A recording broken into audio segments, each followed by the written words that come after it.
The Lennox Report is a love story. Two colleagues who have to work together remotely, spending more time together online. They get to know each other and love blossoms. My role in the creative process was essentially everything except the acting. I was operating the camera, directing, operating the sound, creating the set, dressing the set, creating props. The real object lesson in why you have a film crew of 30, 40 people. Working with this cast was a fantastic experience. I was blown away with what they were able to produce and how much fun they had with the characters as well. I thought it was a beautifully written rom-com that also explored themes of self-identity, finding oneself in these very challenging times that we're dealing with. I haven't really read a script where two black women were talking about the Black Lives Matter experience, and it just really rang true to me as the sort of conversations that I was having with my friends, and the difficulty in talking to anyone who didn't have a similar experience, and it just felt really real. Once I was vivacious, dynamic, forward-moving, fun. Now I'm wandering in the woods, wondering where my life has gone. This is the effect of working with Amanda Wright. It's really delightful, Amanda. And do you know what the other thing is? It's really, that thing when you've been on lockdown for a long time, you're like, can I still do acting? Yeah, yeah, great. Thanks, Amanda. That was so good. So good. I love the story. Everything that was going on around the globe at the time. Black Lives Matter, fear, isolation, as well as at the same time offering hope and light. It was a welcome opportunity to reconnect with other actors on a platform that I hadn't performed on before. The script, it was just a really funny, balls out, hilarious script. You don't want to sound like some crazy cat lady. What? And it's really fun to create a show over Zoom. It was a really interesting way to act and interact with other actors, and I thoroughly enjoyed it. I think putting some good old black representation into film is amazing, especially LGBT as well. So I'm really happy to be part of that. So thanks for having me. That is gorgeous! It was an immediate yes. For me, it was to fulfill a creative need and also to have a bit of escapism. And an actor, that's what we do, we escape. When someone takes the initiative to do something off their own back, not just to write it, but also to put their hand in their pocket and pay and produce it themselves. So when someone does it and puts the time, the money, the energy into that, then 100% I'm going to support that. I'm on Dave's computer and he's getting lots of little WhatsApps coming up. It's quite interesting, actually. I was very, very delighted and chuffed to be asked to be involved with it, especially this year during lockdown. I found the writing incredibly funny, very topical, very interesting, and Amanda is just so talented. She's such an amazing actress and a brilliant, brilliant writer. I hope you'll like it, and I hope it gets commissioned to be a 10-part series for HBO, coming back for at least 6 seasons. This is why you should use your own laptop. I know, but yours is better. Obviously the biggest star, but also the biggest diva and the most challenging actor to work with was Oryx, our cat.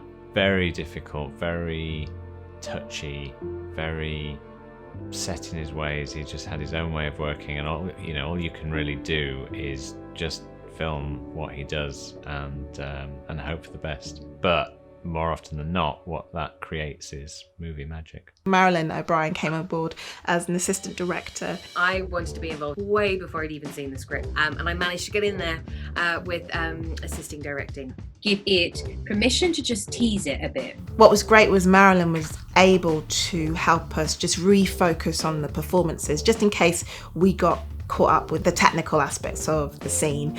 A vital cog in the machine was Laura McFadden, who was our production assistant. So Laura had the task of scheduling our shoots, liaising with the actors, and basically sorting all of the logistics for the shoot. I can feed in concurrently as I receive emails from Amit and the rest of the cast, and you can see that, and we can just work from that. She was invaluable and so helpful to the process. I wanted to try and make it look as good as possible, so we put together little packs for all the actors, a lapel mic and a light, and it meant that each actor could set themselves up with as good a quality picture sound as possible, so that even though we were recording through Zoom, what we were recording looked and sounded good. We had a runner, Henrik, who would deliver these packages to the actors, and he was really invaluable because we were trying to do so many things at once. Also, then finding the time to travel across London would have been just a whole load of extra stress. The restrictions of lockdown were actually quite freeing in terms of the creative process. Because we were quite limited in what we could do, it gave very clear fixed parameters for us to work in, and I found it an interesting challenge to try and make that work to our advantage. Because we were constrained and we had to just work from home, we thought, right, what can we do?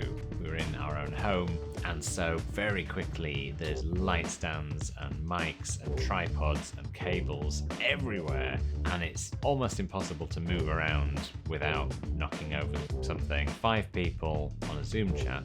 We had the 5 Zoom conversations, 4 mic pack recordings, Amanda's mic recording, and 2 cameras. Things like that were quite complex and just took a lot of time to sync up and then pull together. Shall I, for the sake of that then, Amanda, not speak so then Kerry's voice can be dubbed over? A couple of the actors weren't actually available on days when we were filming group conversations. Yeah, Queen. She's living her best life. Yeah, but can we talk about Chaga for a second? Because who said that anymore? It's a testament to the actors involved that you would never know that they weren't all in the room together. Can we talk about Chaga for a second? Because who says that anymore? So true, classic millennial. The score for the film was created by Chaga. We worked closely with him talking about our ideas for how we wanted the audience to feel at certain points or what the characters were going through. He went off and just created the most wonderful film score for us. It kind of lifted the film to a completely different level. In the film there's a song by a fictional boy band called Manchild, and we decided it would be fun to actually get Alex Kennard, a friend of Steve's, to create this pop song, and we loved it, and once we heard it we kept singing it. It's an amazing song. What was really amazing was that almost everybody involved worked for free on this. People looked at our script and said, yes, I want to work on that. That gave us a real confidence boost that what we were working on was actually worth producing. I love this this playful relationship between you two. Well, you wrote it, dear. Quite odd. Yeah. Anyway.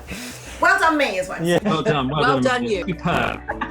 Growing up, it would have been amazing to see people that look like me as the lead characters in films like this, in rom-coms. To make a film like this, it's almost like I'm doing it for little me, who would have really loved and really been chuffed to see something like this.